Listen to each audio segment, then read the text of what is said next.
احشروا الذين ظلموا وأزواجهم وما كانوا يعبدون من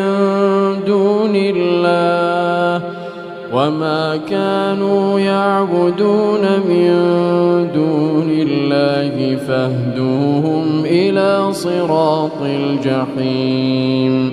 وقفوهم إنهم مسؤولون ما لكم لا تناصرون بل هم اليوم مستسلمون وأقبل بعضهم على بعض يتساءلون